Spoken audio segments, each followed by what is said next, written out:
মেয়েটি প্রাইভেট পড়ে বাসায় ফিরছিল। হঠাৎ দেখল একটা হুজুর ছেলে আসছে। সে হুজুর ছেলেদের পছন্দ করে না খ্যাতভাবে, তাই সে হেঁটে চলেছে। ভুলে একবার তাকালো হুজুরের দিকে। হুজুরকে দেখে মেয়েটির জীবনের প্রথম মনের মাঝে কেমন ধাক্কা খেল। এই ছেলেকে আমার জীবনসাথী হিসেবে চাই। মানুষ কি এত সুন্দর হতে পারে? আসলে সেদিন ছেলেটা পরনে ছিল সাদা জুব্বা, পায়জামা আর তার উপর কালো কোট আর কালো জুতা, হাতে একটা ঘড়ি, একটি ব্যাগ কাঁধে, আর চেহারা দিয়ে নূর ঝরছে। চেহারা থেকে একটা আলো বাহির হচ্ছে। ছেলেটা নিচের দিকে তাকিয়ে হাঁটছে। চারপাশে কে কি করছে তার খেয়াল নেই, তাই মেয়েটা তার দিকে হা করে তাকিয়ে আছে। সে খেয়াল করল না। সে হাঁটতে হাঁটতে নিজের মতো চলতে থাকে। আমার পরিচয় তো দেওয়াই হয়নি। আমি রবি, মা বাবা, 3 সন্তানের মধ্যে ছোট। স্কুল শেষ করে কলেজে ভর্তি হয়েছিলাম।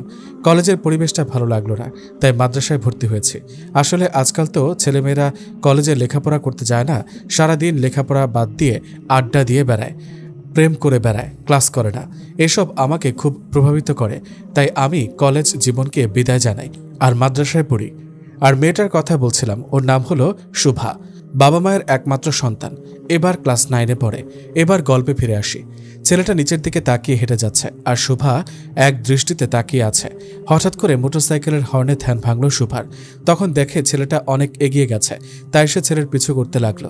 উদ্দেশ্য কোন বাড়ি যায় সেই ছেলেটি, কারণ সেই তো তার প্রথম ক্রাশ। হঠাৎ করে ছেলেটার পকেটে মোবাইল বেজে উঠল। পকেট থেকে মোবাইলটা বের করে রিসিভ করে দেখে তার খালাতো ভাই ইমনের ফোন, কারণ সে মাদ্রাসা ছুটি থাকায় খালার বাড়িতে বেড়াতে যাচ্ছে। মোবাইলটা রিসিভ করে বলল, আসসালামু আলাইকুম। ইমন, আমি রাস্তাঘাট চিনতে পারছি না, সেই ছোটবেলায় এসেছিলাম। ইমন বলল, ওয়ালাইকুম আসসালাম। তুমি কোন রাস্তায় আছো? কত দূর? রাস্তায় হাঁটছি, সামনে একটি মুদি দোকান আছে, নাম আব্দুর রহমান স্টোর। বুঝতে পেরেছি, তুমি দোকানে একটু বসো, আমি বাইক নিয়ে এখনই আসছি। আচ্ছা, তাড়াতাড়ি আসো। 5 মিনিট ব্যাস। আমি ফোন কেটে দিয়ে দোকানে বসলাম। বাইক নিয়ে যখন আসছে তখন আর হাঁটবো না। এদিকে শুভা ভাবছে কোন ইমনের বাড়ি যাবে দেখি তো।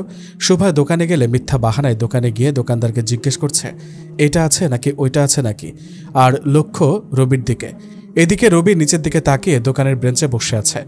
এমন সময় ইমনের বাইক নিয়ে এসে থামলো দোকানের সামনে। বাইক থেকে নেমে চলো ভাইয়া, বাসায় যাই।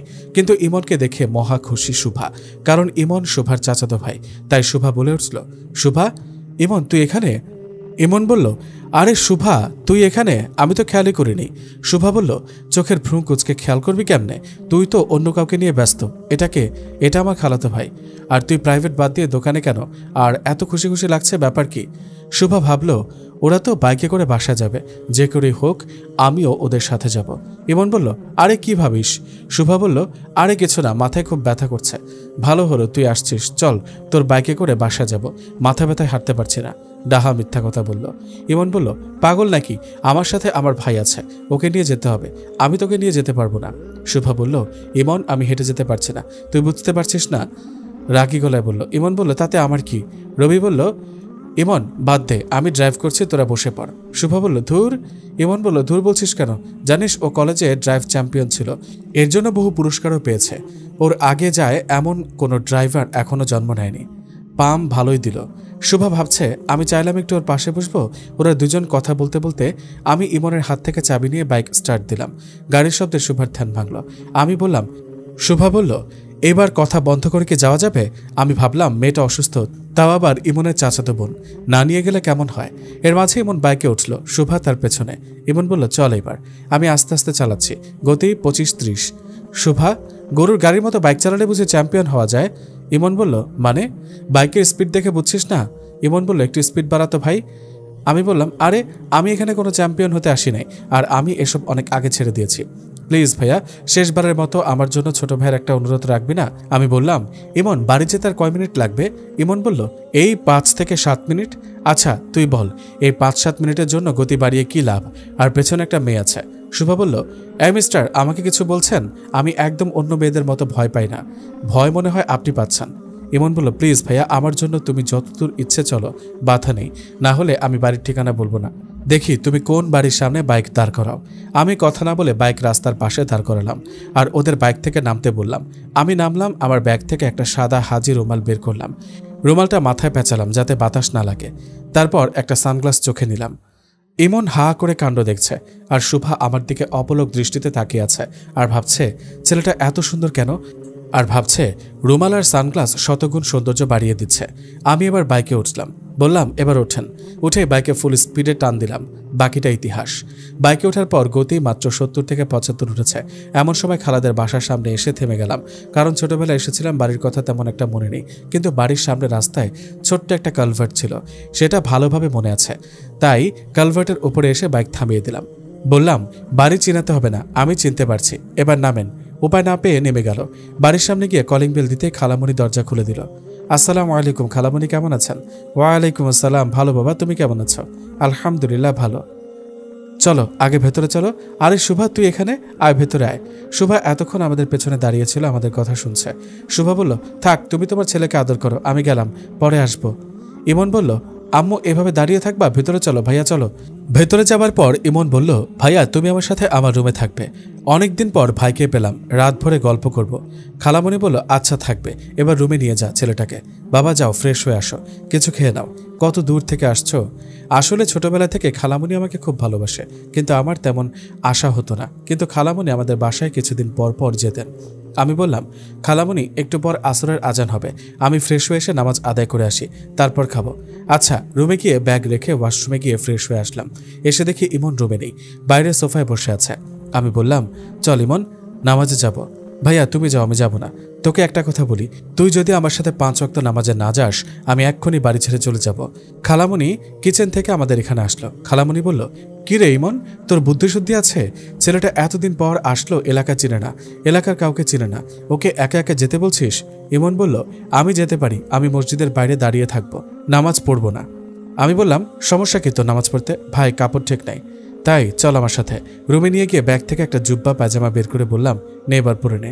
এগুলো কার জন্য? আমি পড়তে পারবো না, আগে কখনো পরিনি, আমার লজ্জা লাগে। এগুলো আমি তোর জন্য এনেছি। কিসের লজ্জা? আমিও জুব্বা পরে আছি, একবার পরলে ঠিক হয়ে যাবে। বিশেষ দ্রষ্টব্য, আসলে বর্তমান জেনারেশন সকল খারাপ কাজে লজ্জা পায় না, শুধু ভালো কাজে লজ্জা পায়। প্রেম করে লজ্জা পায় না, বেহার মতো ছেলেমেয়েরা রাস্তাঘাটে একসাথে ঘুরে বেড়ায়, লজ্জা পায় না। বড়দের সালাম দিতে লজ্জা পায়, বাবা মায়ের সামনে সিগারেট খেতে লজ্জা পায় না, ঘরে ঢুকে বাবা মাকে সালাম দিতে লজ্জা পায়, পাছা ছেঁড়া প্যান্ট পরতে লজ্জা পায় না, সুন্নতি পোশাক পরতে লজ্জা পায়, ওড়না গলায় টাইট প্যান্ট নগ্ন পোশাক পরতে লজ্জা পায় না, মেয়েরা বোরকা পরতে লজ্জা পায়, সব লজ্জায় গতগত। যাক, গল্পে ফিরে আসি। ইমন জুব্বা পায়জামা পরে রুম থেকে বের হলো, অনেক সুন্দর লাগছে। খালামণিও অনেক খুশি। নামাজে যাচ্ছি, গেটের কাছে যেতেই দেখি শুভা খালাদের বাড়ির ভিতরে ঢুকবে, আমি নিচের দিকে তাকিয়ে আছি। শুভা একবার আমার দিকে তাকিয়ে আছে, তারপর ইমনের দিকে তাকিয়ে জোরে জোরে হাসতে শুরু করলো আর বলছে, শুধু নামে মুসলিম, তার গায়ে আবার ফেরেস্তার পোশাক আসলো কেমনে? ইমন লজ্জা পেয়ে বলল, তুই চুপ কর। কি আমি নামে মুসলিম? আর বললাম না। চলো ভাইয়া, মসজিদে আজান হচ্ছে। আমরা চলে গেলাম। শুভা বাড়ির ভেতরে ঢুকলো। মসজিদে গিয়ে ইমন সবার সাথে পরিচয় করিয়ে দিল।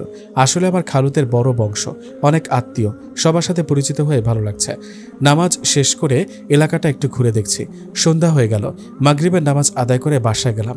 রাতে খালু বাসায় আসলো, আলাপ করলাম। এর মাঝে শুভা আবার এসে ইমনের ঘরে গিয়ে কি যেন বলতে লাগলো।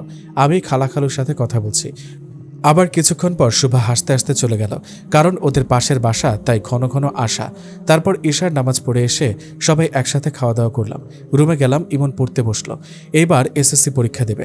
আমি খাটের উপরে বসে আমার প্রিয় লেখকের প্রিয় একটা ইসলামিক উপন্যাস পড়ছি। বইটির নাম নিউ ভার্সন অফ লাভ, লেখক মুফতি হাবিবুর রহমান মিসবাহ।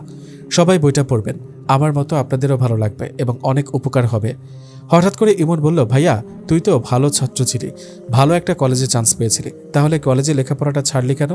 আমি একটা চেয়ার টেনে নিয়ে ওর পাশে বসলাম। আমি বললাম, শোন ইমন, আমিও খুব স্বপ্ন নিয়ে কলেজে ভর্তি হয়েছিলাম, কিন্তু কলেজে গিয়ে প্রথম দিন যা দেখলাম তাতে সব স্বপ্ন ভেঙে যায়, লেখাপড়ার আগ্রহ নষ্ট হয়ে যায়।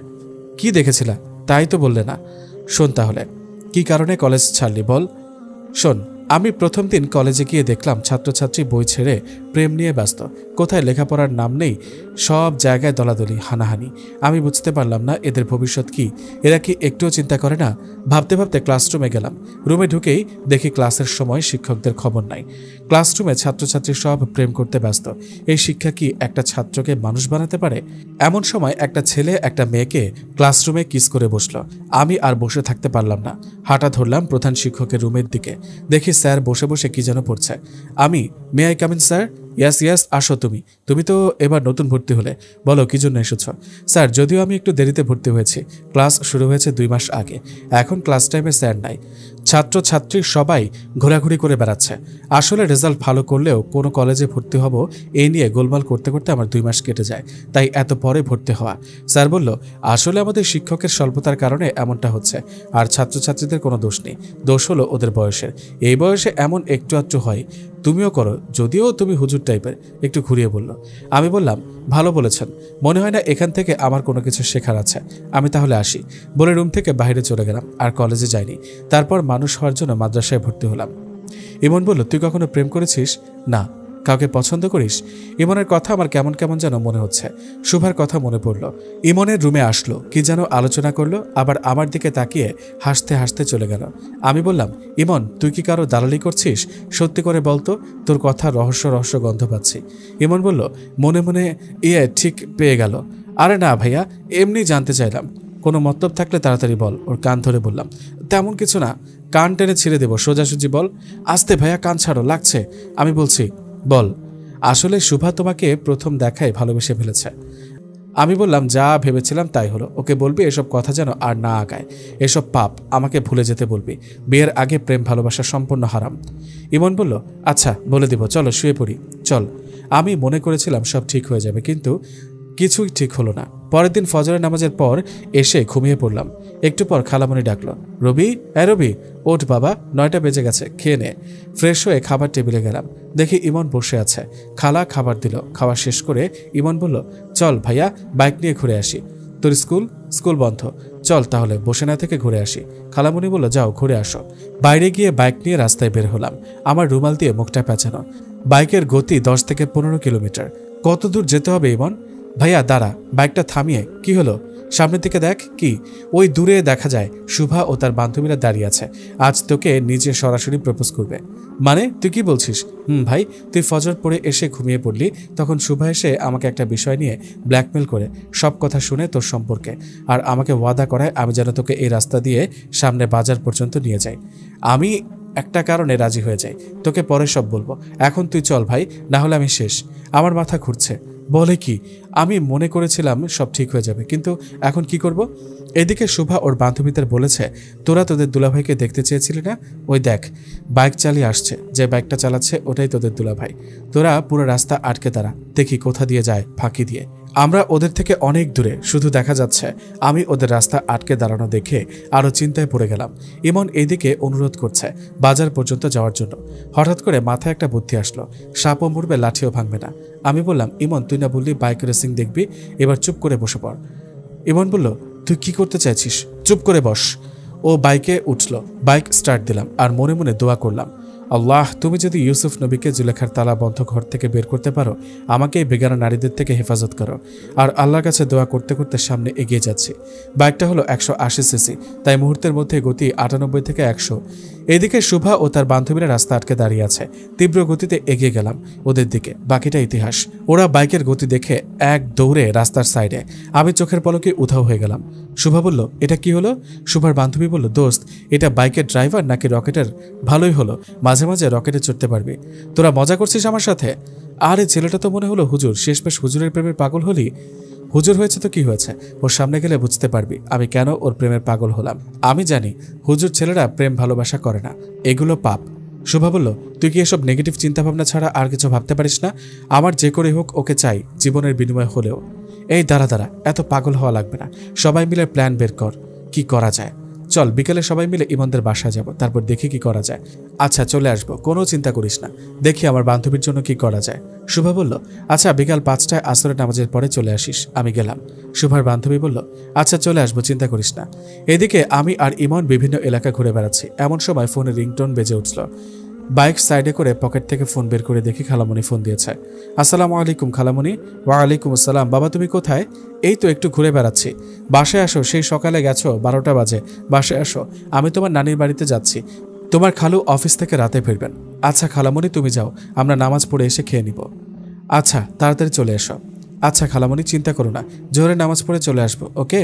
নামাজ পড়ে ভিন্ন একটা রাস্তা দিয়ে বাসায় গেলাম। নাস্তা করে এক ঘুম। বিকাল 4:30টায় ঘুম ভাঙল। বাইরে দেখি অনেক মেয়েদের শব্দ। আমি ভাবলাম কি হলো, খালামণি তো বাসায় নেই, এত মেয়েদের শব্দ আসছে কোত্থেকে? দরজার ফাঁক দিয়ে উঁকি মেরে দেখি এক গাদা মেয়ে মানুষ বসে আছে, সাথে ইমনও কথা বলছে। আমি ইমনকে মেসেজ করলাম, কিরে খালা, বাসা থেকে যেতে না যেতেই এতগুলো মেয়ে নিয়ে কি শুরু করলি? ইমন বলল, এগুলো আমি করি নাই, তুমি করেছ। মানে এগুলো শুভা ও তার বান্ধবীরা, আম্মু বাড়িতে নাই তাই বাসা ঘেরাও করেছে, তোমাকে আজ প্রপোজ করে ছাড়বে। আমি অনেক বুঝালাম, কাজ হলো না। আমি একটু চিন্তা করলাম, দেখি কি করা যায়। একটা বুদ্ধি বের করলাম। ইমন, বাইকের চাবি কোন জায়গায়? জুব্বা পায়জামা পরে নিলাম।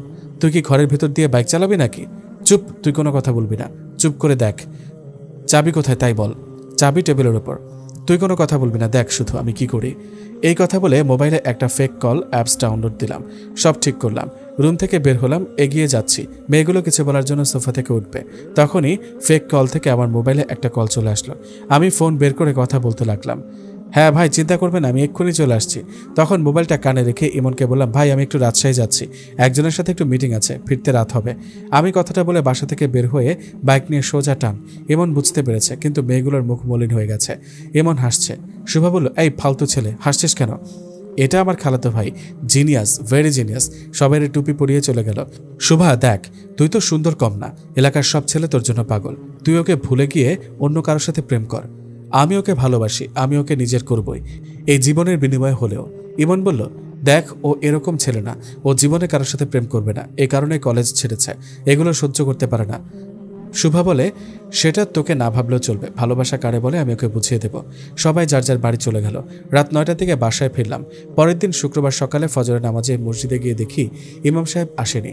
আমাকেই দেওয়া হলো নামাজ পড়ানোর জন্য। ইমাম সাহেব নাকি আজ দিনের ভেতর আসতে পারবে না, তাই জুম্মার দায়িত্ব আমার উপরে পড়ল। সকালবেলা দেখলাম শুভা ঘোরাঘুরি করছে আর ওকে ঝুঁকে মারছে। যাই হোক, 12টার দিকে প্রস্তুতি নিয়ে মসজিদে গেলাম। আমি রেগুলার জুম্মা পড়াই না, তাই নার্ভাস লাগছিল। অনেক মানুষ, আমার খালু, শুভার আব্বু, খালুদের অনেক আত্মীয় স্বজন উপস্থিত। অনেকদিন পর মন খুলে আলোচনা করলাম, বাস্তব প্রেক্ষাপটের বিষয়ে উচিত কথা বললাম। যার বিরুদ্ধে চাই গেছে, কোনো নেতার ভয় করি না আমি, আমার তো আর চাকরি যাবার ভয় নেই। তাই বয়ান করলাম একেবারে যা ইমাম সাহেবরা অনেকেই বলে না। যদি কমিটির বিরুদ্ধে যায় বা কোনো নেতার বিরুদ্ধে যায় তাহলে চাকরি শেষ। তাই অনেক চাকরির ভয়ে সত্য কথা বলে না। আমার তো এসবের ভয় নেই, বলেই দিলাম। কিছু মানুষ একটু ক্ষুণ্ণ হলেও সবাই অনেক খুশি। নামাজ শেষে অনেকে পরিচিত হতে থাকে, সবাই অনেক প্রশংসা করে। কে তুমি বাবা, উচিত কথা বলেছ, খুতবায় এমন বয়ান হওয়া উচিত। বাড়িতে গিয়ে খালু আর শুভার বাবা খালুদের বাসার একটা জায়গায় বসে আছে। আমাকে ডেকে নিয়ে নতুন করে পরিচিত হলাম। আমার অনেক প্রশংসা করলেন। বুঝিনি এটাই আমার জীবনের বিশাল একটা বাস ছিল। পরে বুঝলাম শুভা তাদের বাড়িতে ওর পছন্দের কথা বলে, ওর বাবা অনেক খুশি। আমি রাতে রুমে শুয়ে শুয়ে হজরত মাওলানা আশরাফ আলী থানভী রহমতুল্লাহ আলাইহির লেখা অসাধারণ একটি বই মুসলমানের হাসি পড়ছিলাম। এমন সময় খালামণির ডাক, খাওয়ার জন্য। আমি বললাম, খালামণি একটু পরে খাবো, 5 মিনিট, কারণ একটা ঘটনার অর্ধেক অংশ পড়া হয়েছে, তাই ভাবলাম ঘটনাটা পড়া শেষ করে খাবো। আমি জানা ছিল না শুভা খালাদের বাসায়। আমার যাওয়া দেরি হচ্ছে দেখে শুভা আসলো আমার রুমে। আমি পড়ায় ব্যস্ত ছিলাম। শুভা ঘরে ঢুকে যা করলো আমি জীবনে তা কল্পনাও করতে পারিনি। শুভাকে আমার রুমে ঢুকতে দেখে আমি বইটা রেখে খাটের উপর থেকে নিচে নেমে দাঁড়িয়ে পড়লাম। তখন শুভা আমার কাছে এসে আমার হাত ধরে টান দিয়ে বলল, আপনাকে খেতে ডাকছে, আপনি শুনতে পারছেন না? আমার হাত ধরার সাথে সাথে আমার কি হলো সেটা নিজেও বলতে পারবো না। এমন জোরে একটা চিৎকার দিয়ে শুভা ফ্লোরে গিয়ে বসে পড়ে। কি হলো আমি নিজেও জানি না। এই প্রথম কোনো বেগানা নারী আমায় টাচ করলো। আমার মনে হলো কেউ যেন আমার হাতে জাহান্নামের আগুন ধরেছে। আমি সেটা সহ্য করতে পারছি না। আমি যেন জাহান্নামের আগুনে পড়ে গেছি, তাই নিজের অজান্তে চিৎকার দিই। শুভা ফ্লোরে পড়ে যেন শরীরের সবকিছু কাজ করা বন্ধ করে দিয়েছে। হাত পা নাড়াতে পারছে না, এমনকি কথাও বলতে পারছে না। আমার চিৎকার শুনে খালা ও ইমন রুমে এসে দেখে শুভা ঘরের মেঝেতে পড়ে আছে। আমি তো মূর্তির মতো দাঁড়িয়ে আছি।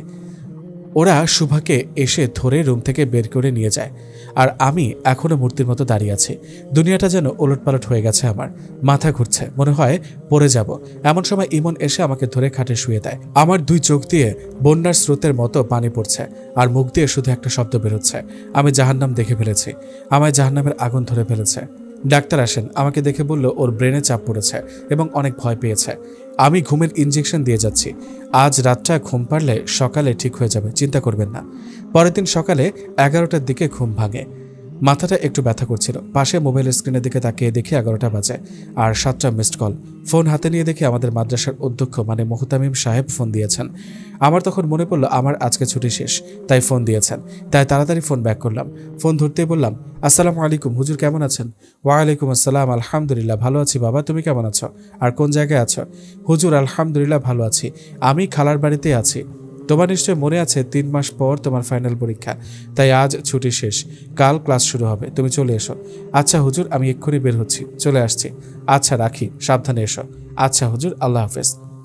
ফোন রেখে উঠে ফ্রেশ হয়ে বের হয়ে গেলাম। খালামণির কাছে গিয়ে বললাম, খালামণি আমার ছুটি শেষ, বড় হুজুর ফোন দিয়েছিল, আমার চলে যাওয়া লাগবে। সে কি এখনই যাবে নাকি? তুমি জানো তো মাদ্রাসা একদম টাইম মেনটেন করে চলতে হয়। আচ্ছা আমি তোমাকে নাস্তা দিচ্ছি, খেয়ে নাও তারপর যাও। আচ্ছা খেতে দাও। ও ইমন কোথায়? ও ইমন স্কুলে গেছে, বললো 12টার ভিতরে চলে আসবে। আচ্ছা। খাওয়া দাওয়া শেষ করলাম, ইমনকে ফোন দিলাম, এখন আসলো। ইমন আমার সাথে বাস স্ট্যান্ড পর্যন্ত যাবে বাইক নিয়ে। সবার কাছ থেকে বিদায় নিয়ে বাড়ির বাইরে গিয়ে বাইকে উঠবো এমন সময় শুভার আব্বু এসে হাজির। শুভার আব্বু বলল, বাবা তুমি চলে যাচ্ছ নাকি? আঙ্কেল, আসলে আমার 7 দিনের ছুটি ছিল, আজ ছুটি শেষ, আর মাদ্রাসা থেকে ফোন দিয়েছিল, তাই আজ চলে যাচ্ছি। ও আচ্ছা, কালকের সব ঘটনা শুভা আমাদেরকে বলেছে। আসলে কালকের ঘটনার জন্য আমি ওর হয়ে ক্ষমা চাইছি। আঙ্কেল কি বলছেন এসব? আপনি আমার বড়, আর শুভার উপর আমার কোনো রাগ নেই। আসলে আমার একমাত্র আদরের মেয়ে তো, আসলে ও তোমাকে অনেক ভালোবাসে। আঙ্কেল ভুল বললেন, এটাকে ভালোবাসা বলে না, আবেগ বলে, যা একটা মানুষের জীবন ধ্বংস করে দেবার জন্য যথেষ্ট। শুভার আব্বু বলল, মেয়েটা অনেক অসুস্থ হয়ে পড়েছে, খাওয়া দাওয়া করছে না, ঘর থেকে বের হচ্ছে না।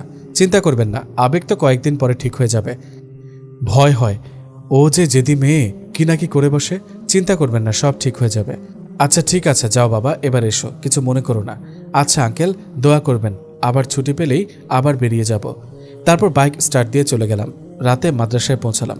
পরের দিন ক্লাসে উপস্থিত হলাম। মুহতামিম আমাকে বললেন, আসলে সব হুজুর আমাকে খুব ভালোবাসে, বিশেষ করে বড় হুজুর, তাই কখনো নাম ধরে ডাকে না, বাবা বলে ডাকে। হুজুর বলল, বাবা তোমার কি হয়েছে, তোমাকে অন্যরকম লাগছে, পড়ায় মন নেই? আমি বললাম, হুজুর তেমন কিছু না, এমনি। তুমি আমার কাছে কথা লুকাচ্ছ? না মানে, ঠিক আছে, ক্লাস শেষে আমার রুমে এসে দেখা করো। আচ্ছা হুজুর। ক্লাস শেষে হুজুরের রুমে গেলাম। হুজুরকে সব ঘটনা খুলে বললাম। হুজুর বলল, দেখো এই একটা কারণে যা 2টা জীবনকে ধ্বংস করে দেবার জন্য যথেষ্ট। তোমাকে নিয়ে আমার গর্ব হচ্ছে। তুমি আর তোমার খালার বাসা যাবে না। মেয়েটি নিজেও ধ্বংস হবে, তোমাকেও ধ্বংস করবে। তোমার যে অবস্থা, তোমার মনের উপর বিশাল চাপ পড়েছে, এমন অবস্থায় তো পড়াশোনা হবে না। তা তোমার মনটা একটু ফ্রেশ হওয়ার দরকার। আর সামনে তোমার ফাইনাল পরীক্ষা, ভেবে দেখি কি করা যায়। রাতে তোমাকে আবার ডাকবো, এখন যাও, ক্লাস করার দরকার নেই, একটু রেস্ট নাও। রাতে হুজুর বললেন, তুমি সোজা বাড়ি যাবা, কয়েকদিন বাড়িতে থাকলে মনটা ফ্রেশ হবে, আবার লেখাপড়ায় মনোযোগী হতে পারবে। পরের দিন বাড়িতে গেলাম, বাসায় কিছু বললাম না, সোজা রুমে গিয়ে শুয়ে আছি। এমন সময় আমার ফোনে একটা ফোন আসলো।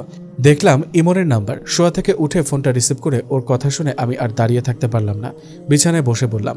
ইমন কান্না করছে আর বলছে, শুভা বিষ খেয়েছে, বিষটা খুব মারাত্মক ধরনের, তাই ডাক্তার বললেন মনে হয় বাঁচবে না। কিভাবে হলো? আসলে ও এমন করবে আমি কল্পনা করতে পারিনি, আর নিজেকে আজ বড় অপরাধী মনে হচ্ছে। কিন্তু আবার ভাবলাম, আমার কিসের দোষ, আমি তো কিছু করিনি। ইমন বলল, কি ভাবছিস? কিভাবে কি হলো? ওর মা বাবা অনেক ভেঙে পড়েছে রে, একমাত্র মেয়ে। আসলে ওই দিনের পর থেকে ও ঘর থেকে বের হয়নি, কিছু খায়নি। আজ অদ্ভুত ধরনের কিছু শব্দ আসছিল ঘরের ভেতর থেকে। পরে দরজা ভেঙে দেখি ও মাটিতে গড়াগড়ি করছে, আর ও বিষ খাওয়ার আগে একটা চিঠি লিখেছে। আমি বললাম, তুই চিঠির একটা পিকচার তুলে এক্ষুনি পাঠিয়ে দে। আচ্ছা পাঠিয়ে দিচ্ছি, এক্ষুনি পাঠা, আর কি হয় আমাকে জানাস। আমি এখন রাখছি রে। আচ্ছা। কিছুক্ষণ পর একটা মেসেজ আসলো। দেখি ইমন চিঠির ছবি তুলে ইমেলে করে পাঠিয়ে দিয়েছে, যাতে ছবিটা ক্লিয়ার আসে। ছবিতে লেখা ছিল, প্রিয় আব্বু আম্মু, আমাকে ক্ষমা করে দিও। জানি আমাকে ছাড়া তোমাদের অনেক কষ্ট হবে, কিন্তু আমি আর পারছি না। জানি না এত অল্প সময় কি করে এত ভালোবেসে ফেলেছি। ওকে ছাড়া আমি বাঁচব না। ভেবেছিলাম আমার ভালোবাসা দিয়ে ওর মন জয় করতে পারবো, কিন্তু জানতাম না ও আমাকে এতটা ঘৃণা করে। আর যখন বলল আমি নাকি জাহান্নামের আগুন, তখন আমি মরে গেছি। আমার যতবার জীবনে ফিরে পাবো ততবারই ওই কথাটা মনে পড়লে এই জীবন দিয়ে দেব। আচ্ছা আব্বু আম্মু, আমি কি এতটাই খারাপ? তোমাদের কাছে একটি অনুরোধ, ওকে আমার মৃত্যুর খবরটা জানিও না। আর এতে ওর কোনো দোষ নেই, ওকে কিছু বললো না। ও সুখে থাকলে আমি সুখে থাকবো। অনেক ভালোবাসি ওকে, যা কোনো দিন বোঝাতে পারবো না। আব্বু আম্মু, আমাকে ক্ষমা করে দিও। ইতি তোমাদের আদরের শুভা। চিঠি পড়ছি আর কেমন যেন নিজের অজান্তে চোখ দিয়ে পানি পড়ছে। নিজেকে আজ বড় অপরাধী মনে হচ্ছে। কি করব বুঝতে পারছি না। ওয়াশরুমে গিয়ে অজু করে 2 রাকাত নামাজ আদায় করলাম। আল্লাহর কাছে 2 হাত তুলে চোখের পানি দিয়ে মোনাজাত করলাম। হে আল্লাহ, এ কোন ইমানি পরীক্ষায় ফেললে আমাকে? আমার কি দোষ ছিল? আমি তো তোমার আদেশ মেনে চলেছি, কিন্তু কি দোষে এত বড় শাস্তি দিচ্ছ? ও যদি মরে যায় আমি নিজেকে জীবনেও ক্ষমা করতে পারবো না। আমি যে অপরাধী হয়ে গেলাম। আমি তো তোমার আদেশ মেনে চলেছি, ওর সাথে কোনো প্রকার সম্পর্কে জড়াইনি। আমার জন্য হলে ওকে বাঁচিয়ে দাও, না হয় আমি সারা জীবন নিজেকে অপরাধী মনে করব। তোমার কাছে এতদিন আমি কিচ্ছু চাইনি, আমার এই চাওয়াটা পূরণ করো। এই বলছি আর কাঁদছি, অঝরে কাঁদছি। কেন যেন কান্না থামাতে পারছি না। এমন সময় দরজা নক করার শব্দ শুনলাম। তাড়াতাড়ি মোনাজাত শেষ করে চোখের পানি মুছে দরজা খুললাম। দরজা খুলতে দেখি আম্মু দরজায় বাইরে। আম্মু বলল, কিরে তুই এভাবে কাঁদছিস কেন? কই না তো, কাঁদবো কেন? নিজের মায়ের কাছে কথা লুকাচ্ছিস? আরে মা, লুকাবো কেন? আমি তো রুমের বাইরে থেকে স্পষ্ট কান্নার আওয়াজ শুনলাম, আর তোর খালা আমাকে ফোন করে সব বলেছে। আমি বললাম, আম্মু নিজেকে আজ বড় অপরাধী মনে হচ্ছে, কি করব বুঝতে পারছি না। আম্মু বলল, আমি জানি আমার ছেলে কখনো ভুল করতে পারে না, সব ঠিক হয়ে যাবে, চিন্তা করিস না। হাত মুখ ধুয়ে আয়, তোকে কিছু খেতে দেই। এখন চিন্তা বাদ দে, আল্লাহর উপর ভরসা কর, সব ঠিক হয়ে যাবে। আমি বললাম, তাই যেন হয় আম্মু, তুমি যাও, আমি আসছি। খাওয়া দাওয়া করে একটু বাইরে গেলাম। বন্ধুরা মিলে অনেক ঘোরাঘুরি করলাম। অনেকদিন পর এলাকায় আসছি। ঈশার নামাজ পড়ে বাসায় গেলাম। খাওয়া দাওয়া করে রাতে আব্বু আম্মু সাথে অনেক আলাপ করলাম। আব্বু বলল, আমরা জানি আমার ছেলে কোনো ভুল সিদ্ধান্ত নিবে না, তাই যা করবি আমরা তোর পাশে আছি। ফোন রুমে ছিল চার্জে। হঠাৎ করে ফোন বাজছে। আমি রুমে যাওয়ার আগেই ফোনটা কেটে গেল। দেখি ইমনের নাম্বার। কল ব্যাক করলাম, কিন্তু ও যে বলল নিজের কানে বিশ্বাস করতে পারছিলাম না। শুধু 2 চোখ দিয়ে বরফ গলা নদীর মতো পানি বেয়ে পড়ছে। রুমে এসে দেখলাম ইমনের নাম্বার। কল ব্যাক করলাম। বল, কি অবস্থা? ডাক্তার বলেছেন ভয় নেই, তবে এখনও জ্ঞান ফিরেনি, কারণ বিষটা খুব মারাত্মক ছিল, ভেতরে ঘা হয়ে গেছে। তবে চিন্তার কোনো কারণ নেই। তা ঠিকই, কিন্তু আবার চিন্তার কারণ একটাই, যে চিঠির কথা মতো ও যদি জ্ঞান ফেরার পরে আবার কিছু করে বসে। আমি বললাম, চিন্তা করিস না, আমি দেখছি কি করা যায়। আচ্ছা ঠিক আছে। ও ফোন রেখে দেবার পর আমি চিন্তা করতে লাগলাম কি করা যায়। আমার মাথায় কিচ্ছু আসছে না। বুঝলাম এই সময় আমার বুদ্ধি দিয়ে কিচ্ছু হবে না। তাই ফোন দিলাম বড় হুজুরকে, মানে আমাদের মাদ্রাসার প্রধান শিক্ষক। হুজুর বললেন, দেখো বাবা, এখনও তোমার লেখাপড়া শেষ করতে নিম্নে 3 থেকে 4 বছর লাগবে। এখন আবার সামনে তোমার গুরুত্বপূর্ণ একটা পরীক্ষা। এখন কোনো সিদ্ধান্ত নিলে তোমার জীবন শেষ হয়ে যাবে। আর মেয়েটা অনেক পাগলামি করছে। তুমিও জ্ঞান ফিরলে হসপিটালে যাও, ওকে একটু বুঝিয়ে আসো। আবেগে পড়ে যে কোনো কিছু করতে পারে। আর এখন ওই মেয়ে তোমার কথা ছাড়া আর কারো কথা শুনবে না। ওকে 3-4 বছর অপেক্ষা করতে বলো, না হলে পাগলামি বন্ধ করতে বলো। তোমার জীবনটা তো নষ্ট করে দিবে। সেদিন রাতেই শুভার জ্ঞান ফিরল। আমি পরের দিন হসপিটালে গেলাম। যে দেখি শুভার বাবা বাইরে কোথায় যেন যাচ্ছে। আমাকে দেখে আমার কাছে এসে আমার হাত ধরে বলে, আমার মেয়েকে বাঁচাও বাবা, তোমাকে ছাড়া ও বাঁচবে না। আমি তোমার বাবার মতো, আমি তোমার হাতে ধরেছি, চাইলে পায়েও ধরতে পারি। আমার মেয়েকে বাঁচাও, আমার একটা মাত্র মেয়ে, ওকে ছাড়া আমরা বাঁচবো না, আমরাও মরে যাব। কথাগুলো বলছে আর কাঁদছে। আমারও 2 চোখ দিয়ে পানি ঝরছে। কি বলবো বুঝতে পারছি না। আমি শুধু এইটুকু বললাম, শুভা কোন রুমে আছে, আমি ওর সাথে কথা বলতে চাই। আমাকে রুমে নিয়ে যাওয়া হলো। অনেকেই আছে। দেখলাম শুভা ঘুমাচ্ছে। শুভার মা আমাকে দেখে কান্না করে দিল। দেখলাম শুভার ঘুম ভেঙে গেছে কান্নার শব্দে। আমার দিকে অসহায়ের মতো তাকিয়ে আছে আর 2 চোখ দিয়ে পানি পড়ছে। ও আসলে কল্পনা করতে পারেনি আমি আসবো। আমি সবাইকে বললাম, আপনারা সবাই বাইরে যান, আমার শুভার সাথে কথা আছে। সবাই বাইরে গেল। শুভা শোয়া থেকে উঠে বসলো। আমার খুব রাগ হচ্ছিল। আমি ভুলে গেলাম ও অসুস্থ। 2 গালে 2টা ঠাস ঠাস করে চর বসিয়ে দিলাম। রাগে অস্থির হয়ে চিৎকার করে বলতে লাগলাম, পাগল হয়ে গেছো তুমি? পাগল হয়ে গেছো? কিসের জন্য সুইসাইড করতে গিয়েছিলে? কি বোঝাতে চাও? খুব ভালোবাসো? মরে গেলে কি হতো তোমার ভালোবাসা দিয়ে? আমি কি বুঝি না তুমি আমাকে ভালোবাসো? কিন্তু একবার নিজের দিকে তাকিয়ে দেখেছো? তোমার মতো একটা স্মার্ট মেয়ের হাত ধরে আমি যদি রাস্তায় ঘুরে বেড়াই, তোমাকে কেউ কিছু বলবে না, কিন্তু আমার গায়ে থু দিবে। বুঝতে পারছো? আর তোমাকে জাহান্নাম কে বলেছে? তুমি জানো না বিয়ের আগে প্রেম করা হারাম, পরনারী স্পর্শ করলে জাহান্নামের আগুনে পুড়ে লাগবে? বুঝো, আমি তোমাকে টাচ করা হারাম। জানো না বেপর্দা নারীর সাথে রাস্তায় বের হলে আমার কি অবস্থা হবে? এটা তো চিন্তা করো নাই। তুমি আছো তোমার জেদ নিয়ে, একবার আমার যোগ্য করে নিজেকে সাজিয়েছো। আমি কথাগুলো বলছি আর শুভা আমার মুখের দিকে তাকিয়ে আছে আর 2 চোখ দিয়ে পানি পড়ছে। দেখো, তোমাকে 3 মাস সময় দিলাম নিজেকে পরিবর্তন করার। এই 3 মাস পর তোমার সাথে আমার আবার দেখা হবে। এর মধ্যে যদি নিজেকে পরিবর্তন করতে পারো তবে আমাকে চিরদিনের জন্য পাবে, না পারলে হারাবে। হ্যাঁ, 3 মাস পর আমার পরীক্ষা। এর মধ্যে যদি উল্টাপাল্টা কিছু করো, আমাকে টেনশন দিয়েছ, তবে আমি নিজেকে শেষ করে দিব। এই কথা বলে রুম থেকে বেরিয়ে শুভার বাবাকে বললাম, আপনাদের কোনো চিন্তা করা লাগবে না, শুভা আগের মতো ঠিক হয়ে যাবে, আর পাগলামি করবে না বলে সোজাসুজি নিজের বাড়িতে চলে আসলাম। যদিও শুভার বাবা, খালু অনেকেই অনুরোধ করেছিল থাকার জন্য, কিন্তু আমি থাকিনি। যাই হোক, এখন নিজেকে অনেক হালকা লাগছে, মনের ভেতর থেকে টেনশনটা কেটে গেছে। দেখতে দেখতে 3 মাস চলে গেল। আমি পরীক্ষা দিলাম, পরীক্ষা খুব ভালো হয়েছে, 2 মাসের ছুটি পেলাম। এর মাঝে আর কারোর সাথে কথা হয়নি, তাই বাড়ি এসে আমার দেওয়া কথা মতো চলে গেলাম খালাদের বাড়ি। গিয়ে যা দেখলাম আমার চোখ কপালে উঠে গেছে। আমি শিহরিত, সত্যিই শিহরিত। মাদ্রাসা ছুটি হলে আমি খালাদের বাড়িতে রওনা দিলাম। বাসে উঠে ইমনকে ফোন দিলাম বাস স্টেশনে বাইক নিয়ে আসার জন্য। বাস থেকে নেমে দেখি ইমন বাইক নিয়ে বসে আছে। বাইকে উঠে রওনা দিলাম। খালাদের বাসার সামনে এসে কলিং বেল বাজালাম। দেখি কালো বোরকা পরা একটা আন্টি দরজা খুলল, সালাম দিল। আর আরে, এটা তো আন্টি না, এটা শুভা। তুকু তুকু সালামের জবাব দিয়ে বাসার ভেতরে ঢুকলাম। খালার সাথে কথা বলে রুমে গিয়ে ফ্রেশ হয়ে বসে আছি। দুপুর, তাই জোহরের নামাজ পড়ে ঘুমালাম। এর মাঝে শুভাকে দেখলাম বসে আছে, কিন্তু কথা বললাম না। অনেক সুন্দর লাগছে বোরকাতে। বিকেল 3টার দিকে ঘুম ভাঙলো। অনেক মানুষের কথা শোনা যাচ্ছে বাড়িতে, বুঝতে পারলাম না। চোখ ডলতে ডলতে বাইরে গিয়ে চোখ কপালে উঠে গেল। বাড়ি ভরা মানুষ, তাও আবার আমার আত্মীয় স্বজন সহ আব্বু আম্মু আছে। আমি অবাক হয়ে তাকিয়ে আছি। এমন সময় আমার চাচাতো ভাই মিজানুর আমার কাছে এসে বলে, খুব তো চাপা মারতি, এবার আমার আগেই তো কাজটা সেরে নিচ্ছিস। আমি কিছুই না বুঝে আবুলের মতো দাঁড়িয়ে আছি, তাও সেন্টো গেঞ্জি, লুঙ্গি, মাথায় টুপি, ঘাড়ে তোয়ালে নিয়ে সবার দিকে তাকিয়ে আছে। এমন সময় আব্বু এসে বলে, কিরে তুই এখানে এভাবে দাঁড়িয়ে আছিস কেন? যা রেডি হয়ে নে। আমি অসহায় দৃষ্টিতে তাকিয়ে বললাম, মানে? আব্বু বলল, বাচ্চা ছেলে কিচ্ছু বোঝো না, কিছুই বুঝতে পারছি না, তোমরা চাইছোটা কি? সবাই বলবে তো আমায়। এমন সময় আম্মু এসে একটা প্যাকেট ধরিয়ে বলে, যা এগুলো পরে আয়। আমি বললাম, এটার ভিতরে কি আছে? তোমরা চাচ্ছটা কি বলবে তো? এটার ভেতরে বিয়ের পোশাক আছে, আজ তোর আর শুভার বিয়ে। আমাকে না জানিয়ে এটা তোমরা করতে পারো না? আমার লেখাপড়া শেষ হয়নি, এভাবে আমার জীবন শেষ করে দিতে পারো না? তবে কি বারে বারে মেয়েটার জীবনে বিপদে ফেলবো? তোমরা বুঝতে পারছো না, আমার লেখাপড়া করবি, কিন্তু বিয়ের পর। আম্মু, তুমি কিছু বলো না। আমি তোর বাবার সাথে একমত। আমি কোনো উপায় না পেয়ে রাগ করে চলে যাচ্ছি রুমে। আম্মু বলল, এটা নিয়ে যা, কাজে এসে পড়বে, রেডি হয়ে নে। বাবা, পাগলামি করিস না। আচ্ছা আচ্ছা, রেডি হচ্ছি। এতে এইসব চাই না, আমার জুব্বা পরেই হবে বলে রুমে চলে এসে উপায় না পেয়ে একটা নতুন জুব্বা পরলাম। শোভা একটা নীল বোরকা পরেছে, নীল পরি লাগছে। কাজে আসলো, বিয়ে হয়ে গেল। মানে আমি মাদ্রাসায় থাকা অবস্থায় এরা সব ঠিক করে বসে আছে।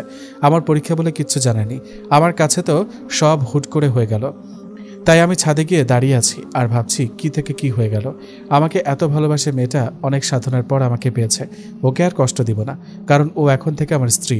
এগুলো ভাবছি এমন সময় আব্বুর ফোন। কই রে তুই? বৌমা একা রুমে বসে আছে, একটু ছাদে এসেছিলাম। আচ্ছা তাড়াতাড়ি আস। ফোন কেটে দিয়ে নিচে চলে আসলাম, রুমে ঢুকবো। তখন 4-5 জন মেয়ে রাস্তা আটকে দাঁড়ালো। ওই, আপনারা কারা সব? মেয়েরা বলল, আমরা আপনার শালি, 5,000 না দিলে রুমে ঢুকতে দিব না। তোমরা কেমন শালি? শোভার বান্ধবী। তাহলে তোমরা নিশ্চয়ই জানো আমি কেমন মানুষ, বেপরদা মেয়ে লোকের সাথে কথা বলি না।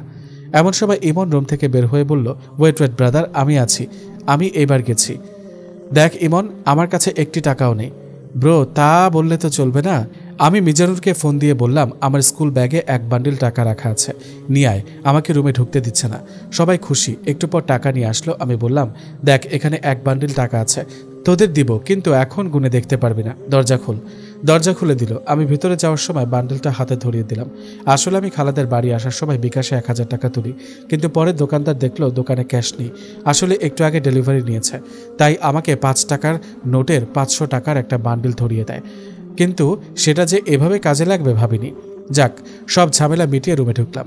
আমার যাওয়া দেখে শুভা খাট থেকে নেমে এসে আমার পায়ে সালাম করবে, তখন আমি ওকে ধরে ফেললাম এবং সোজাভাবে দাঁড় করালাম। বললাম, দেখো, কারোর সামনে মাথা ঝুঁকে সালাম করা শিরক, আর তুমি এখন একজন হুজুরের বউ, তোমাকে এটা মানায় না। স্বামীর পায়ের নিচে স্ত্রীর বেহেশত, এটাও ভুল কথা। স্বামীর পায়ের নিচে স্ত্রীর বেহেশত না, বরং মায়ের পায়ের নিচে সন্তানের জান্নাত, এটা সঠিক। পিচ্চিটা হাসছে। হাসাবাদ দিয়ে অজু করে আসো। আমিও অজু করে আসলাম। এসে বাসর ঘরের একটা বিশেষ দোয়া পড়ে নিলাম। দোয়াটি হচ্ছে, বিয়ের পর স্ত্রীর মাথায় হাত রেখে তার জন্য এই দোয়া করা। রাসূলুল্লাহ সাল্লাল্লাহু আলাইহি সাল্লাম বলেছেন, তোমাদের কেউ যখন কোনো নারীকে বিয়ে করে তখন সে যেন তার স্ত্রীর কপালের চুল মাথার অগ্রভাগ ধরে বলে, আল্লাহুম্মা ইন্নী আসআলুকা খয়রাহা খয়রা মা জাবালতাহা আলাইহি ওয়া আউযু বিকা মিন শাররিহা ওয়া শাররি মা জাবালতাহা আলাইহি। অর্থ, হে আল্লাহ, আমি তার কল্যাণটুকু এবং যে কল্যাণের ওপর তাকে সৃষ্টি করেছেন, অভ্যস্ত করেছেন সেটা প্রার্থনা করি, আর তার অনিষ্ট থেকে ও যে অনিষ্টের ওপর তাকে সৃষ্টি করেছেন, অভ্যস্ত করেছেন তা থেকে আশ্রয় চাই। সুনানে আবু দাউদ হাদিস নম্বর 2160। সেটা আমল করলাম। তারপর দুজনে নামাজে দাঁড়ালাম। নামাজ শেষ করে মোনাজাত করলাম। তারপর বিছানায় গেলাম। শোভা লজ্জায় আমার দিকে তাকাচ্ছে না। কি হলো পিচ্চি বউ, আমার জন্য এত পাগল, এখন কথাই বলছো না? শোভা বলল, আপনার বুকে একটু মাথা রেখে আমাকে ঘুমাতে দিবেন? আমি বললাম, কিন্তু আপনি না, তুমি। আমি পারবো না, আমার লজ্জা লাগে। আচ্ছা ওকে, আমার পিচ্চি বউয়ের ইচ্ছা আমারও ইচ্ছা। তারপর আমার বুকের উপর মাথা রেখে শুয়ে পড়ল। শোভা বলল, আপনাকে আমার অনেক কথা বলার আছে, তোমাকেও আমার অনেক কথা বলার আছে। বলেন। তুমি আগে বলো। না, আপনি আগে বলেন, ব্যাস। আরে পিচ্চি বউ, রেগে যাচ্ছ নাকি? আচ্ছা আমি আগে বলছি। একটা কথা কিন্তু সত্যি, সবার সাথে রাগ করা যায় না। রাগ করতে একটা অধিকার লাগে, ভালোবাসা, বিশ্বাস। যে যার ওপর রাগ করলাম সে আমার রাগ ভাঙাবে, এই বিশ্বাস যার উপর আছে শুধুমাত্র তার উপর রাগ করা যায়। গল্পে ফেরা যাক। আমি বললাম, আচ্ছা বলো তো, তুমি এত অল্প সময় নিজেকে পরিবর্তন করলে কিভাবে? শোনেন তাহলে। আমি সেই দিন আপনার কথাগুলো বুঝতে পারি, আসলে ভুল আমারই ছিল, তাই ভাবে নিজেকে পরিবর্তন করতে হবে। সুস্থ হয়ে বাসায় ফিরে এলাম। আমার একটি বান্ধবী আছে যে প্রাইমারি আমাদের সাথে পড়েছে, এখন মাদ্রাসায় পড়ে, তাই সঠিক উপদেশ নেওয়ার জন্য ওর কাছে গেলাম। ওকে সাথে করে নিয়ে মার্কেটে গেলাম। গিয়ে নিজের জন্য কালো বোরকা কিনে আনলাম এবং সেই দিন থেকে পর্দা করা ধরলাম। এবং আমার সেই বান্ধবীর কাছ থেকে জেনে নিলাম হুজুরদের বউ কেমন হয়, এবং ওর সাথে ওর মাদ্রাসা যাওয়া শুরু করি এবং কোরআন পড়া শিখি এবং নিজেকে এই জায়গায় আনি। এর মধ্যে আপনার আব্বু আম্মু আসে এবং আমাকে দেখে তাদেরও পছন্দ হয় এবং বিয়ের তারিখ ফাইনাল হয়। আপনাকে এই জন্য বলা হয়নি, আপনার পরীক্ষা চলছিল, তাই কোনো টেনশন দেয়নি, কেউ আপনাকে জানায়ওনি। আমি শুধু বলে যাচ্ছি, আপনি কিছু বলছেন না? আসলে বলতে চাচ্ছি। বলেন। আসলে এখন তোমার সাথে সংসার করতে পারবো না। বাসর ঘরে শোভা আমার বুকে মাথা রেখে শুয়ে আছে। আমি যখন বলি তোমার সাথে সংসার এখন করতে পারবো না, শোভা অবাক হয়ে আমার বুক থেকে উঠে যাচ্ছে। আমি টান মেরে বুকের সাথে মিশিয়ে নিলাম। কি বলতে চাই সেটা তো আগে শুনবে। বলেন। কান্না জড়িত কণ্ঠে বলল শোভা। আমি তোমাকে ছেড়ে যাচ্ছি না, বরং আমি আমার লেখাপড়াটা শেষ করতে চাচ্ছি। মাত্র 3-4 বছর লাগবে। পারবে না আমার জন্য অপেক্ষা করতে? আর আমরা তো এখনো ছোট। পারবো ইনশাল্লাহ। আর তোমাকে নিয়ে একটা স্বপ্ন আছে। কি সেটা? তোমাকে ভালো একটা মহিলা কওমি মাদ্রাসায় ভর্তি করিয়ে দিব। ও মা, তাই? আর ছুটির সময়? মানে? হোরে আমার পাগলা বর, যখন মাদ্রাসা ছুটি থাকবে। কেন? তুমি আমার বউ, তাই আমার বাড়িতে থাকবা। আচ্ছা, আমি আপনার সাহায্য এবং সাথে পেলে সব পারবো ইনশাল্লাহ। একজন আদর্শ স্ত্রী হতে পারবো ইনশাল্লাহ। তাই? পিচ্চিটা কত কথা শিখে গেছে। তুমি আমার স্ত্রী, তোমার সব দায়িত্ব এখন থেকে আমার। ঠিক আছে, নো টেনশন। আচ্ছা, আলহামদুলিল্লাহ। দেখো, আমাদের ইসলাম অনুযায়ী জীবন পরিচালনা করার জন্য তোমার যেমন আমার সাহায্যের প্রয়োজন, ঠিক তেমন আমারও তোমার সাহায্য প্রয়োজন। শোভা বলল, আপনি শুধু আমাকে বিশ্বাস করবেন, আমি আপনার সব কথা মেনে চলব এবং আমাকে আপনি সব সময় পাশে পাবেন ইনশাল্লাহ। তাই? আলহামদুলিল্লাহ। তাহলে আল্লাহর কাছে অনেক অনেক শুকরিয়া। এভাবে গল্প করতে করতে কখন যে ঘুমিয়ে পড়েছি সেটা জানি না। হঠাৎ করে শোভার ডাকে ঘুম ভাঙল। শোভা বলল, উঠেন, তাহাজ্জুদ পড়বেন না? তুমি কি তাহাজ্জুদ পড়ো? হ্যাঁ ইনশাল্লাহ, আমি প্রতিদিন। আর আপনার জন্য দোয়া করি। যাক, তাহলে একজনের মোনাজাতে আছে আলহামদুলিল্লাহ। আমার মোনাজাতটা জুড়েই তো আপনি। ও তাই? আলহামদুলিল্লাহ। তাই। এবার যান, অজু করে আসেন। আমি গিয়ে অজু করে আসলাম। তারপর দুজন নামাজ পড়া শেষ। তারপর কিছুক্ষণ শোভার সাথে আবারও একটু গল্প করলাম। ফজরের নামাজ পড়ে নিলাম। তারপরে সকালে বাইরে গিয়ে সবাইকে বিষয়টা বুঝালাম যে আমরা আরও কিছু লেখাপড়া করতে চাই, তারপরে সংসার করতে চাই। সবাই বললেন, আচ্ছা, তোমাদের যদি তাই করার ইচ্ছা হয় তাহলে তাই করা হোক। তারপর শোভাকে নিয়ে আমাদের বাড়িতে গেলাম। এভাবেই সময় চলে যাচ্ছে। আমার পরীক্ষার রেজাল্ট বের হলো, আলহামদুলিল্লাহ, খুব ভালো রেজাল্ট হয়েছে। এত কিছুর পরও আমার ছুটির শেষে শোভাকে আমাদের বাড়ির পাশে একটা মহিলা মাদ্রাসায় ভর্তি করিয়ে দিই এবং আমি মাদ্রাসায় চলে যাই। এভাবে চলে যাচ্ছে আমাদের জীবন। এইভাবে চলতে চলতে আমাদের লেখাপড়া শেষ করি। এখন আমি আর আমার স্ত্রী শোভা আমাদের সংসার জীবন গড়া শুরু করি। আপনারা সবাই দোয়া করবেন আমরা যেন সবসময় একে অপরের সুখে দুঃখে একসাথে বন্ধুর মতো থাকতে পারি এবং সুন্দর জীবন গড়তে পারি ও পরকাল জীবনেও যেন জান্নাতেও যেন একসাথে থাকতে পারি। এই কামনা, এই আশা নিয়ে আমাদের এই গল্পটা এখানে সমাপ্তি করলাম। আল্লাহ হাফেজ।